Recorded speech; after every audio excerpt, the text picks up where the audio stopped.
जय जिनेन्द्र बंधुओं, आज का कथानक है नेमि कुमार और संयम पथ अनुगामिनी मां सती राजोल। महाराजा श्री कृष्ण की राज्यसभा में श्री नेमि कुमार का बड़ा सम्मान था। एक बार भव्य राज्यसभा में श्री नेमि कुमार पधारे। समस्त भक्तजनों ने खड़े होकर उन्हें आदरपूर्वक नमस्कार किया। महाराज श्री कृष्ण ने भी आगे बढ़कर श्री नेमि कुमार का हाथ पकड़कर अपने साथ सिंहासन पर बिठाया। देखो, एक राजचक्री और दूसरे धर्मचक्री। उनसे राजसभा सुशोभित हो उठी। हे भव्य जीवो, जहां एक वर्तमान तीर्थंकर और दूसरी तरफ भावी तीर्थंकर, ऐसे दो तीर्थंकर महात्मा एक साथ विराजते हों, उस सभा की अद्भुत शोभा का क्या कहना। राज्यसभा में अनेक प्रकार की चर्चाएं हो रही थी। तभी चर्चा चल पड़ी कि इस समय सभा में सर्वाधिक बलवान कौन है। किसी ने कहा भीम सबसे बलवान है और किसी ने कहा अर्जुन, तो किसी ने कहा युधिष्ठिर का नाम लिया। कई लोगों ने श्री कृष्ण के बल की प्रशंसा करते हुए कहा कि उनमें 1000 सिंह का बल है, और कई लोगों ने बलभद्र के बल की प्रशंसा की। संपूर्ण चर्चा को ध्यानपूर्वक सुनकर अंत में बलभद्र ने हंसते हंसते नेमि कुमार की ओर दृष्टि करके कहा, सभाजनों, इस समय श्री नेमि कुमार यहाँ विराजमान हैं। यही सबसे अधिक बलवान है। इनके अचिंत्य बल की तुलना किसी से नहीं हो सकती। अरे, ये तो इंद्र से भी अधिक बलवान है। ये चाहें तो अपनी उंगली से बात ही बात में मेरु पर्वत को तथा सारी दुनिया को उलट पुलट कर सकते हैं। अहो, ये तो तीर्थंकर जीव हैं। अरे, इनका आत्मिक बल तो अतुल्य है, साथ ही साथ शारीरिक बल भी वचनातीत है। मुझे आश्चर्य हो रहा है कि ऐसे महाबलवान पुरुष की उपस्थिति में आप दूसरों के बल की चर्चा कर रहे हैं। अरे, क्या तेजस्वी सूर्य के समक्ष सामान्य तारामंडल की महिमा शोभास्पद है। श्री कृष्ण को अपने बल का अत्यंत गौरव था। उनसे बलभद्र की यह बात सहन नहीं हुई। उन्होंने शक्ति परीक्षण हेतु नेमि कुमार को मल्ल युद्ध का निमंत्रण दिया, परंतु आप तो मेरे ज्येष्ठ भ्राता हैं, आपके साथ मल्ल युद्ध मुझे शोभा नहीं देता, ऐसा कहकर नेमि कुमार ने इंकार कर दिया। अंत में अन्य प्रकार से नेमि और श्री कृष्ण दोनों के बल की परीक्षा हुई और नेमि कुमार के बल की सर्वोत्कृष्टता सिद्ध हुई। श्री कृष्ण सहित भारी सभा ने श्री नेमि कुमार की प्रशंसा करके अभिनंदन किया, और उस समय स्वयं इंद्र ने आकर नेमि कुमार की स्तुति की। राज्यसभा की उपरोक्त घटना के पश्चात श्री कृष्ण के मन में चिंता रहने लगी कि नेमि कुमार कदाचित मेरा राज्य ले लेंगे तो। परंतु वैरागी नेमि कुमार को ऐसे तुच्छ राज्य का कहाँ मोह था। उन्होंने तो जन्म से ही 3 लोक का राज्य प्राप्त किया था। मेरु पर अभिषेक करके इंद्र भी उनके सेवक बन गए थे। वे श्री कृष्ण के इस छोटे से राज्य को क्यों लेते, परंतु तीव्र राज्य लिप्सा के कारण श्री कृष्ण को ऐसा भय हुआ कि कदाचित नेमि कुमार मेरा राज्य न ले लें। इस प्रकार वे ऐसा कोई उपाय विचारने लगे कि नेमि कुमार शीघ्र दिन दीक्षा ले लें। अब एक बार महाराजा श्री कृष्ण अपनी रानियों सहित सरोवर के किनारे कीड़ा करने गए। श्री कृष्ण के साथ नेमि कुमार भी वहां गए थे और अपनी भाभियों सत्यभामा, रुक्मणी, जाम्बुवंती आदि के साथ हास्य विनोद कर रहे थे। जल कीड़ा के पश्चात नेमि कुमार ने सत्यभामा से कहा, भाभी, मेरा यह वस्त्र भी धो देना। नेमि कुमार द्वारा सहज स्वभाव से कही गई इस बात को सुनकर सत्यभामा तुनक कर बोली, कुंवर जी, तुम मुझे वस्त्र धोने का आदेश देने वाले कौन हो? मैं क्या तुम्हारी दासी हूं? मेरे पति श्री कृष्ण त्रिखंडापति, नागशैया में शयन करने वाले, दैव्य शंख फूंकने वाले तथा सुदर्शन चक्र चलाने वाले हैं। उनके जैसा एक भी पराक्रम क्या तुमने कभी किया है? वस्त्र धुलवाना तो विवाह कर लो। इस प्रकार कटाक्षपूर्वक ताना दिया। सदा गंभीर और शांत रहने वाले नेमि कुमार को भाभी के कटाक्ष वचनों से किंचित मान का भाव जागृत हो गया।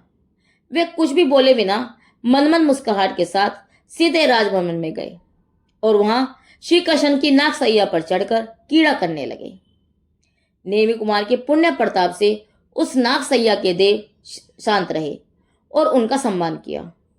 फिर एक हाथ की उंगली पर उन्होंने सुदर्शन चक्र चलाया और दूसरे हाथ में दैवीय शंख लेकर उसे नासिका द्वारा जोर से फूंक दिया। उस शंख ध्वनि से द्वारिका में चारों ओर हाहाकार मच गया। हाथी घोड़े आदि भयभीत होकर इधर उधर भागने लगे। नगर में कोलाहल मच गया कि यह क्या हुआ। समुद्र में लहरें उछलने लगी। महाराज श्री कृष्ण विचार में पड़ गए। अरे, मेरे सिवा दूसरा कौन सूरवीर है जो शंख फूंक रहा है? यह सब पराक्रम अपने लघु भ्राता नेमि कुमार का है। ऐसा जब उन्हें ज्ञात हुआ तब वे मन ही मन प्रसन्न हो उठे कि अब नेमि कुमार के मन में कुछ गर्व जागृत हुआ है, इसलिए अब वे विवाह के लिए अवश्य सहमति दे देंगे। नेमि कुमार की आयु 1000 वर्ष थी। उनमें से अभी 300 वर्ष व्यतीत हुए थे, तथापि अभी तक वे विवाह के लिए सम्मत नहीं हुए थे। श्री कृष्ण तुरंत नेमि कुमार के पास गए और उन्हें समझाकर शांत करते हुए कहा, हे देव, आप तो महान हैं, मुझसे भी अधिक शूरवीर हैं। आपकी वीरता को कौन नहीं जानता। सत्यभामा ने आपको नहीं पहचाना, इसलिए उसने आपका अनादर किया। प्रभु, उसके अपराध को क्षमा करो और प्रसन्न हो।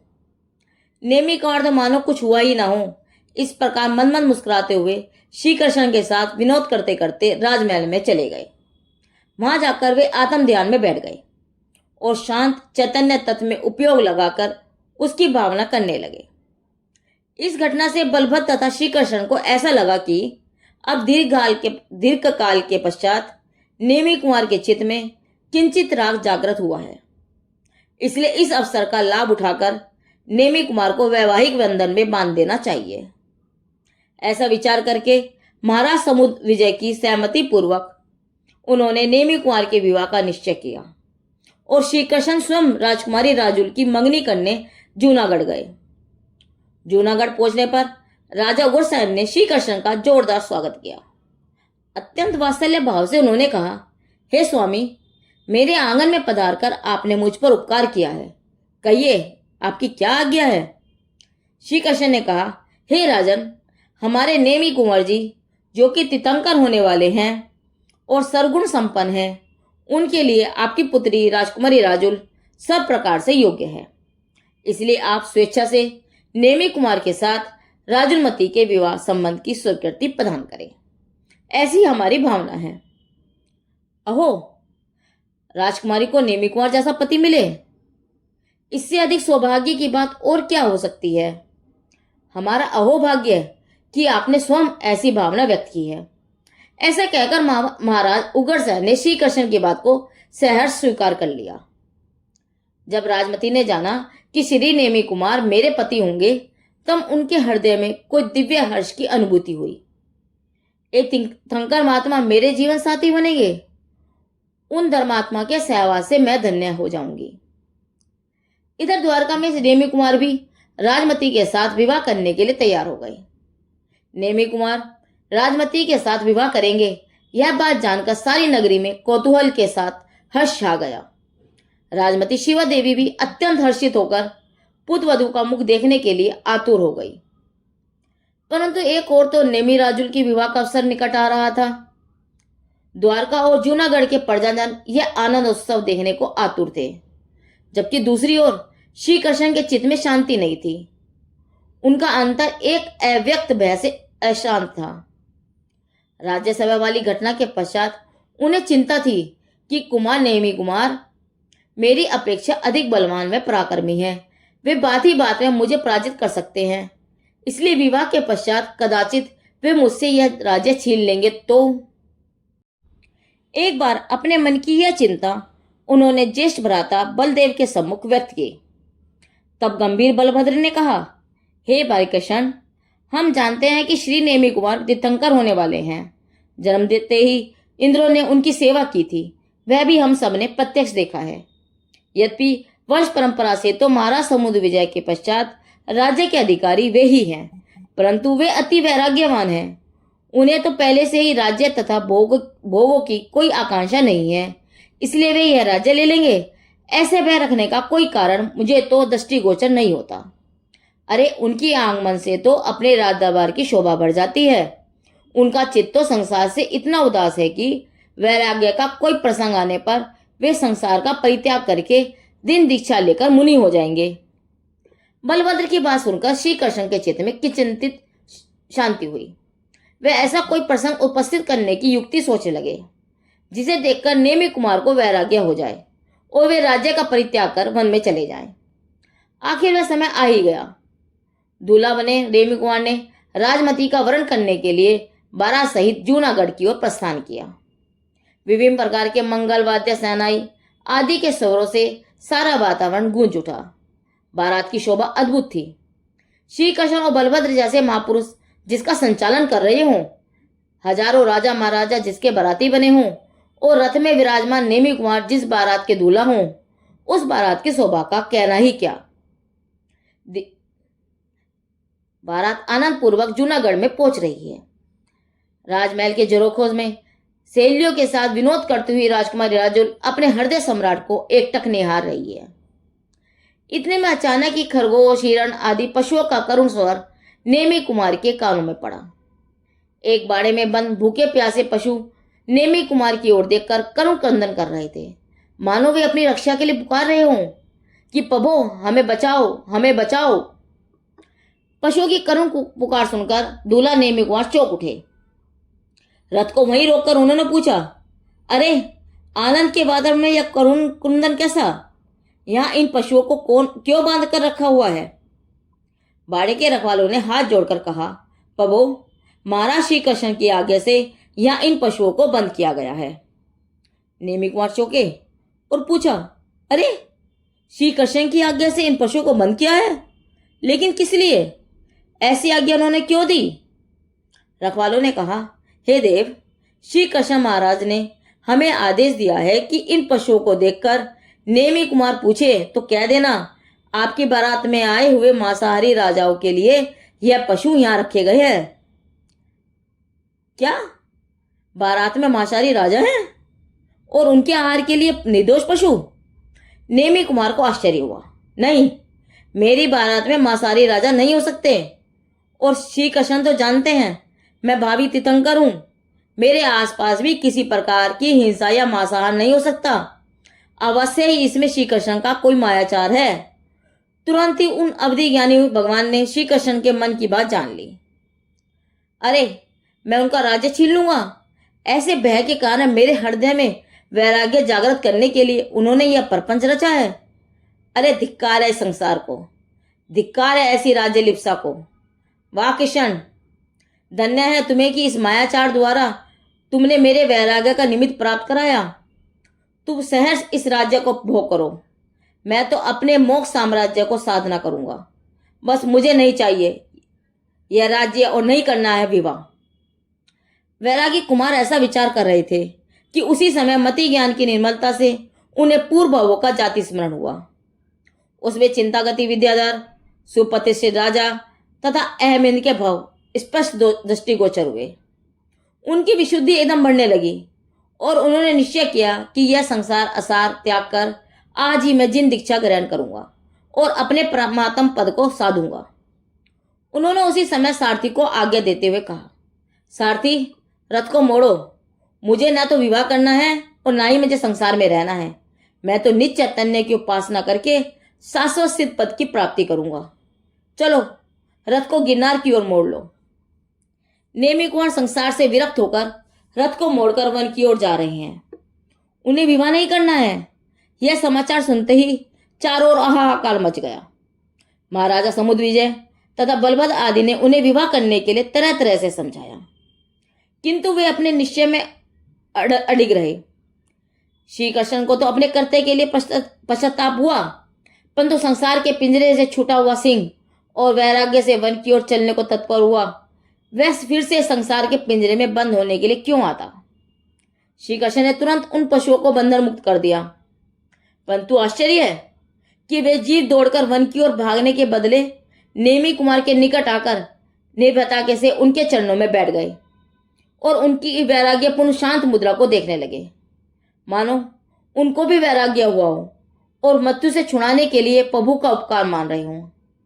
हे प्रभु, जिस प्रकार आपने हमें इस समय मरण से छुड़ाया है, उसी प्रकार सदा के लिए जन्म मरण के बंधन से छुड़ाकर हमारा उद्धार करो। अद्भुत था वह दृश्य। चारों ओर आश्चर्य का कोलाहल और वैराग्य का वातावरण। माता शिवा देवी ने जब यह जाना कि पुत्र वधू का मुख देखने की उनकी आशा टूट गई है और पुत्र विवाह के बदले वैराग्य प्राप्त करके वन की ओर प्रयाण कर गया है, तब उन शूरवीर माता ने धैर्यपूर्वक उस वैराग्य प्रसंग को सह लिया। वे कोई साधारण स्त्री तो थी नहीं, वे तो तीर्थंकर की माता थी और 300 वर्ष तक साथ रहकर अपने पुत्र नेमि कुमार के वैराग्य में जीवन को प्रत्यक्ष देखा था। माता शिवा देवी विचार करने लगी, मेरा पुत्र संसारिक बंधन में नहीं पड़कर परमात्म पद को की साधना हेतु जा रहा है। यह तो श्रेष्ठ प्रसंग है, आनंद की बात है। ऐसा कहकर, ऐसा विचार कर कर उन शूरवीर में शिवा माता ने मन ही मन में प्रभु के वैराग्य का अनुमोदन किया। अपने लाडले पुत्र को मैं कुछ ही समय पश्चात परमात्मा रूप में देखूंगी और उसकी छाया में अपना कल्याण करूंगी, ऐसा समाधान पूर्वक उन्होंने अपने मन को मनाया। नेमि कुमार संसार से विरक्त होकर जिन दीक्षा हेतु तैयार हुए हैं, प्रभु के इस वैराग्य प्रसंग से सब लोग के इंद्रों के सिंहासन भी डोलने लगे। मानव चारित्र के वीतरागी वैभव के समक्ष राग का वैभव कांप उठा। इन इंद्राणी ने नेमि कुमार की दीक्षा का प्रसंग जानते ही तुरंत दीक्षा कल्याण मनाने हेतु देवों सहित सौराष्ट्र देश में आ पहुंचे। 5वें ब्रह्म स्वर्ग से ब्रह्मचारी लोकांतिक देव आए और स्तुति करके कहने लगे, हे प्रभु, विवाह के अवसर पर वैराग्य का प्रसंग जगत के जीवों को वैराग्य की महान प्रेरणा देगा। सुख संसार के विषयों में नहीं है, किंतु आत्मा की वीतरागता में ही है। ऐसा धर्म संदेश आपके जीवन से जगत को प्राप्त होता रहेगा और दीक्षा के पश्चात केवल ज्ञान प्राप्त करके दिव्य ध्वनि द्वारा आप अनेक जीवों का कल्याण करेंगे। अहो, राग के प्रसंग में भी वैराग्य का यह अद्भुत दृश्य है। निश्चय ही वैराग्य के सम्मुख राग की पराजय का जय घोष कर रहा है। प्रभु, हम आपके इस वैराग्य की हार्दिक अनुमोदना करते हैं। तत्पश्चात इंद्रगण देवकुरु नामक सुंदर शिविका लेकर आए। उसमें विराजमान होते हुए इंद्र ने सहारा देने हेतु अपना हाथ बढ़ाया। वह हाथ पकड़कर जगत के नाथ पालकी में विराजमान हुए। देखो, त्रिलोकीनाथ ने जिसका हाथ पकड़ा हो उसके महाभाग्य का क्या कहना। बारात में आए हुए हजारों राजा दूल्हे नेमि कुमार का वह वैराग्य प्रसंग देखकर क्षण भर तो विचार में पड़ गए कि अब क्या करें। दूल्हा बने प्रभु नेमि कुमार तो दीक्षा लेने वन में जा रहे हैं, उन्हें छोड़कर क्या हमें विषय भोगों में फंसना उचित है? नहीं, कदापि नहीं। राजा विवेकवान थे। उन्होंने निर्णय किया कि जब राजुल को ब्याहने के लिए कुमार के साथ सांसारिक बारात में आए थे, तो अब कुमार की मोक्षपुरी की बारात में भी बाराती बनकर साथ रहेंगे। हम भी कुमार के साथ दीक्षा लेंगे। ऐसा निश्चय करके 1000 राजा भी कुमार के साथ वनगमन हेतु तैयार हो गए। वह अब नेमि कुमार की बारात मुक्ति सुंदरी को ब्याहने चल पड़ी। श्री नेमि कुमार की बारात मुक्ति सुंदरी को वरने गिरनार पर्वत की ओर चल पड़ी। वहां सहस आम वन में पहुंचने पर उस तपोवन के फल आच्छादित होकर हजारों आम वृक्षों ने मानो झुक झुक कर प्रभु का स्वागत किया। कैसी सुरम्य एवं अद्भुत थी उस वन की शोभा, मानो मुक्ति सुंदरी के परिणय का स्वयंवर मंडप। श्रावण शुक्ला पष्ठी, जो कुमार नेमि नाथ का जन्म का दिन, वही उनका दीक्षा दिवस बन गया। वैरागी ने 12 वैराग्य भावनाओं के चिंतन पूर्वक सब परिग्रह का त्याग किया। मुकुट एवं हार उतार दिए, हाथ का कंकण तोड़कर आभूषण भी त्याग दिए और अपरिग्रही दिगंबर हो गए। दीक्षावन की एक उज्जवल शिला पर बैठकर नमः सिद्धेभ्य ऐसे मंगलोच्चार पूर्वक हाथ जोड़कर सिद्ध भगवंतों को वंदन किया और आत्मचिंतन में शुद्धोपयोगी होकर साक्षात श्रमण बन गए। भव्यो, दूल्हे राजा के वेश की अपेक्षा इन जिन राजा के वीतरागी वेश में प्रभु अधिक शोभायमान हो रहे थे। बंधुओं, आत्म ध्यान में लीन जब उन नेमि मुनिराज के अचिंत्य रतनतय वैभव को देखकर मोक्ष सुंदरी भी उन पर मुग्ध हो गई और मानो तुरंत ही मन पर्याय ज्ञान को प्रभु के पास भेजकर संदेश कहलाया, हे स्वामी, मैं मोक्ष सुंदरी आपका वरण करने हेतु शीघ्र ही आ रही हूं। प्रभु के साथ हजारों राजाओं ने भी मुनि दीक्षा धारण की। बीच में तीर्थंकर मुनिराज और आसपास चारों ओर 1000 मुनिवर जहां विराज रहे हों, उस तपोवन की शांति और शोभा का क्या कहना। वन के उस शांत वातावरण से आकर्षित होकर गिरिवन के वनराज भी वहां आकर शांति से बैठ गए और मुग्ध होकर मुनिवरों के सम्मुख देखकर स्वयं भी आंखें मूंद कर शांति से ऐसा प्रयोग करने लगे। एक और शेष आंबर में नेमी प्रभु आत्म साध ध्यान में लीन है और दूसरी ओर राजमहल के झरोखे में खड़ी हुई राजकुमारी राजुल अपने दूल्हे राजा नेमी को वैराग्य प्राप्त करते देखकर, रथ से उतरकर वन की ओर जाते देखकर मन ही मन में कहने लगी, प्रभु, यदि आपको विवाह नहीं करना था तो फिर बारात लेकर यहां तक किस लिए आए? दूल्हा क्यों बने? या फिर क्या पशुओं की भांति मुझे भी संसार बंधन में छुड़ाने के लिए यह नाटक रचा था? क्या अपने साथ मुझे भी मोक्षपुरी की राह में ले जाने हेतु आप यहां पधारे थे? धन्य हो प्रभु, आपकी लीला अपार है। लगता है यह तो मेरे हित का ही कोई दैवी संकेत है। हे देव, आप मुनि होकर मन में जाएंगे तो क्या मैं रो धोकर संसार में ही बैठी रहूंगी? नहीं, मैं भी वीर पुत्री हूं, आपकी अर्धांगिनी कहला चुकी हूं, तो मैं भी आपके ही मार्ग पर आऊंगी। आपको छोड़कर दूसरे मार्ग पर नहीं जाऊंगी।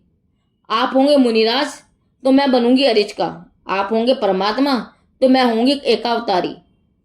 माता पिता परिवारजनों ने राजुल को बहुत समझाया कि बेटी, अभी तुम्हारा विवाह नहीं हुआ, नेमी कुमार के साथ तुम्हारे 7 फेरे नहीं हुए हैं, इसलिए तुम अभी कुमारी का ही हो। बेटी, हम किसी दूसरे राजकुमार के साथ तुम्हारा विवाह कर देंगे। दृढ़ प्रतिज्ञा राजमती ने उन सब की बात अनसुनी करके दृढ़तापूर्वक कहा, फेरे नहीं हुए तो उससे क्या, मैं नेमी कुमार को हृदय से वर्ण कर चुकी हूं, वे ही मेरे स्वामी और जीवन साथी हैं। मेरे हृदय में किसी और के लिए स्थान नहीं है। अब संसारी भोगों के बदले मोक्ष की साधना में मैं उनकी संगनी बनूंगी और अपने नाथ के धर्म पथ पर चलकर अपना आत्म कल्याण करूंगी। इस प्रकार धर्मवीर राजमती ने अर्चका बनने का अपना दृढ़ निश्चय प्रकट किया। राजमती का ऐसा दृढ़ वैराग्य देखकर सबके मुंह से धन्यवाद के उद्गार निकल पड़े। धन्य है राजुल, तू अपने हृदयेश्वर नेमी प्रभु के रंग में ऐसी रंग गई कि मोक्षपुरी तक उनका साथ नहीं छोड़ा। अनेक राजकुमारियां भी राजुल के साथ दीक्षा लेने को तैयार हो गई। अरे, मेरे स्वामी मोक्ष में आनंद करें और मैं संसार भ्रमण करके दुखी हूं, ऐसा कदापि नहीं हो सकता। मैं भी प्रभु के साथ ही रहूंगी। ऐसे निश्चय पूर्वक सैकड़ों राजकुमारियां सहित राजमती ने दीक्षा ग्रहण की और गिरनार की गिरी गुफा में आत्म साधना करने लगी। जब नेमी प्रभु को केवल ज्ञान प्राप्त हुआ तब समोक्षण में राजमती गणनी संघ की प्रधान बनी। नेमी प्रभु तो आत्म साधना पूर्ण कर मुक्ति धाम पधारे। राजूमती ने भी आत्म साधना पूर्वक देव पर्याय प्राप्त की और वहां से चयकर मनुष्य भव में अपनी आत्म साधना पूर्ण करके साध्य रूप सिद्ध दशा प्राप्त करेंगी। ब्रह्मचारी हरिभाई द्वारा लिखित 24 तीर्थंकर पुराण के आधार पर यह कथानक लिया गया है। नेमी कुमार और संयम पथ अनुगामिनी महासती राजुलमती का वर्णन पूरा हुआ। जिन देव की वाणी आगम वाणी।